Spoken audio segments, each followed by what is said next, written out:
ಅದಕ್ಕೆ ಕಾರ್ ತಗೊಂಡು ನಾವೇನು ಅಪೇಕ್ಷೆನೇ ಪಟ್ಟಿಲ್ಲ, ಅದೆಲ್ಲ ಕೊಡ್ತಾವ ಹೋಗ್ತಿದ್ದಾರೆ. ಆರೋಗ್ಯ ಸಮಸ್ಯೆನೂ ಸುಧಾರಿಸಿದೆ ಸರ್ ನಮ್ಗೆ ಇವಾಗ.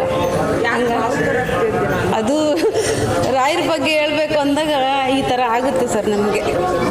ಅವರು ಒಳ್ಳೊಳ್ಳೆ ಅದ್ಭುತಗಳು ಮಾಡ್ತಾ ಇದ್ದಾಗ ರಾಯರು ಇವಾಗ ಒಳ್ಳೇದೇ ಆಗ್ತಿರೋದ್ರಿಂದ ನಮ್ಗೆ ಈ ಥರ ಆಗುತ್ತೆ. ಒಂಥರ ಏನೇನು ಸೇವೆ ಮಾಡಿ 18 ವಾರ ಇತ್ತು, 8 ವಾರ ಆಗಿದೆ, ಇನ್ನೂ 10 ವಾರ ಇದೆ. ಈಗಲೇ ನಮಗೆ ಒಳ್ಳೊಳ್ಳೇದೇ ಎಲ್ಲ ಒಳ್ಳೇದೇ ಆಗ್ತಿದೆ ಸರ್. ನೋಡಬೇಕು ಅಷ್ಟರೊಳಗೆ ಇನ್ನೂ ಏನೇನು ಕೊಡ್ತಾರೋ ಗೊತ್ತಿಲ್ಲ. ಇದು 100ಕ್ಕೆ 100 ಎಲ್ಲರೂ ನಂಬಲೇಬೇಕು. ರಾಯರು ಇದ್ದಾರೆ, ಪ್ರತಿಯೊಬ್ಬರಿಗೂ ಅವ್ರನ್ನ ಯಾರು ನಂಬ್ತಾರೆ ಎಲ್ಲರಿಗೂ ಒಳ್ಳೇದೇ ಮಾಡ್ತಾರೆ ಸರ್. ರಾಯರ ಬಗ್ಗೆ ಯಾರು ಏನು ಹೇಳಂಗೆ ಇಲ್ಲ, ಒಳ್ಳೇದೇ ಮಾಡ್ತಿದ್ದಾರೆ ಸರ್ ಎಲ್ಲ. ಪೂಜ್ಯಾಯ ರಾಘವೇಂದ್ರಾಯ ಸತ್ಯಧರ್ಮ ರಥಾಯ ಚ ಭಜತಾಂ ಕಲ್ಪವೃಕ್ಷಾಯ ನಮತಾಂ ಕಾಮಧೇನು. ನಾವು ತುಂಬ ಅನಾರೋಗ್ಯ ಜಾಸ್ತಿ ಸರ್ ಮೇಡಮ್. ನಮಗೆ ಆರೋಗ್ಯ ಸಮಸ್ಯೆ ಇಲ್ಲಿ ಬಂದಮೇಲೆ ಜಾಸ್ತಿ ಹೇಳೋಕ್ಕೆ ಆಗಲ್ಲ.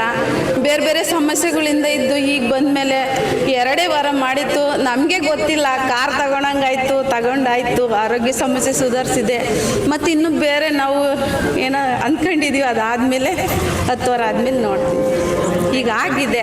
ಎಲ್ಲರಿಗೂ ಒಳ್ಳೇದು ಮಾಡಲಿ ರಾಯರು. ನಂಬಿದವ್ರನ್ನ ಯಾರನ್ನೂ ಕೈ ಬಿಡಲ್ಲ. ಅದಕ್ಕೆ ನಾವೇ ಸಾಕ್ಷಿಯಾಗಿದ್ದೀವಿ. ನಮಗೆ ಗೊತ್ತಿರಲಿಲ್ಲ ರಾಯರ ಪವಾಡ ಏನಂತ, ಈಗ ಗೊತ್ತಾಗಿದೆ.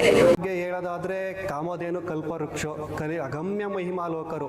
ಅವರ ಮಹಿಮೆಗಳು ಊಹಿಸಕ್ಕೆ ಸಾಧ್ಯ ಇಲ್ಲ ಈ ಜಗತ್ತಿನಲ್ಲಿ. ಬೇಕಾದ್ರೆ ಸಮುದ್ರದಲ್ಲಿರೋ ಮಳ್ಳನ್ನು ಬೇಕಾದ್ರೆ ಹೇಳಿಸ್ಬೋದು, ರಾಯರ ಮಹಿಮೆಗಳನ್ನು ನಾವು ಲೆಕ್ಕ ಹಾಕೋಕ್ಕಾಗಲ್ಲ, ಅಷ್ಟು ಅಗಮ್ಯ ಮಹಿಮರು.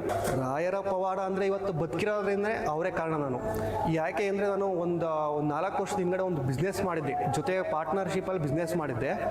ಆ ಬಿಸ್ನೆಸ್ಸಲ್ಲಿ ಪ್ರಾಬ್ಲಮ್ ಆಯಿತು. ನಾನು 1 ದಿನಕ್ಕೆ ಮಂತ್ರಾಲಯಕ್ಕೆ ಹೋಗಬೇಕು ಅಂತ ಹೋದನು. ಆದರೆ ರಾಯರು 8 ತಿಂಗಳು ನನಗೆ ಬಿಡಲಿಲ್ಲ ಅಲ್ಲಿ. ಇವತ್ತು ನಾಳೆ ಅಂದ್ಕೊಂತ ರಾಯರ ಸೇವೆನೇ ಮಾಡ್ಕೊಂಡು ಕುತ್ಕೊಂಡ್ಬಿಟ್ಟು ಏನಕ್ಕೆ ಸೇವೆ ಮಾಡ್ತಾ ಇದ್ದೀನಿ ಏನು ಅಂತ ನನಗೆ ಗೊತ್ತಾಗ್ತಾ ಇಲ್ಲ. ಡೈಲಿ ರಾಯರ ಹತ್ರ ಜಗಳ ಆಡ್ತಾ ಇದ್ದೆ. ನಾನು ಬೃಂದಾವನ ಮುಂದೆ ನಿಂತು ರಾಯರ ಹತ್ರ ಜಗಳ ಆಡ್ತಾ ಇದ್ದೆ. ಈ ಥರ ಕರ್ಕೊಂಬಂದು ಇಲ್ಲಿ ಕೂರಿಸ್ಕೊಂಡಿರ. ನಾನು 15 ಲಕ್ಷ ಬಿಸ್ನೆಸ್ ಮಾಡಿನಿ, ಅಲ್ಲಿ ಏನಾಗ್ತಾ ಇದೆ, ಅದು ಹಾಳಾಗ್ತಾ ಇದೆ, ದುಡ್ಡೆಲ್ಲ ವೇಸ್ಟ್ ಆಗ್ತಾ ಇದೆ ಅಂತ ಯೋಚನೆ ಮಾಡ್ತಾ ಇದ್ದೆ.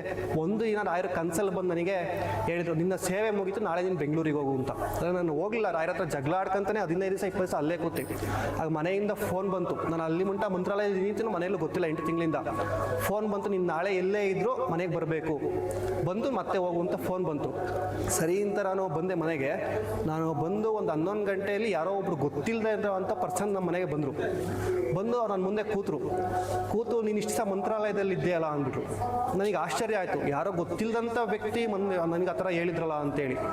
ಆಗ ಹೌದು, ನಿಮಗೆಲ್ಲ ಹೆಂಗೆ ಗೊತ್ತಾಯಿತು? ನನಗೆಲ್ಲ ಗೊತ್ತಾಯಿತು, ನಾನು ರಾಯರೇ ಕಳಿಸಿರೋದು.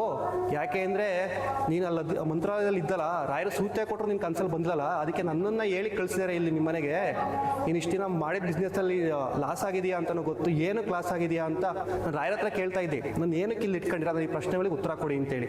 ಆಗ ಅವ್ರು ಹೇಳಿದ್ರು, ನೀನು ಕೇಳಿದ ಪ್ರಶ್ನೆಗಳಿಗೆಲ್ಲ ರಾಯರು ನನಗೆ ಉತ್ತರ ಕೊಡಿಸ್ತಿದ್ದಾರೆ, ನಾನು ಹೇಳ್ತೀನಿ ಕೇಳು.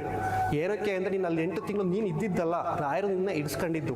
ಏನಕ್ಕೆ ಅಂದರೆ ನೀನು ಬಿಸ್ನೆಸ್ ಮಾಡಿದ್ರಲ್ಲಿ ನೀನು ಕೊಲೆ ಆಗಬೇಕಾಗಿತ್ತು, ಅಂದರೆ ನಿನ್ನ ಫ್ರೆಂಡ್ಸ್ ಸರ್ಕಲಲ್ಲಿ ಕೊಲೆ ಆಗಬೇಕಾಗಿತ್ತು. ಆ ಜೀವ ಅದನ್ನು ರಕ್ಷಣೆ ಮಾಡೋಕ್ಕೆ, ಆ ಕರ್ಮದಿಂದ ನಿನ್ನ ಕಾಪಾಡೋಕ್ಕೆ ರಾಯರು 8 ತಿಂಗಳು ಮಂತ್ರಾಲಯದಲ್ಲಿ ಇಟ್ಕೊಂಡು ನಿನ್ನ ಕರ್ಮಗಳನ್ನು ಕಳೆದು ಮತ್ತು ನಿನ್ನ ವಾಪಸ್ ಕಳಿಸಿದ್ದಾರೆ ಇಲ್ಲಿಗೆ. ಇವತ್ತಿನ ಹೊಸ ಜೀವನ ಅಂತ ಹೇಳಿ ಕಳಿಸಿದ್ರು.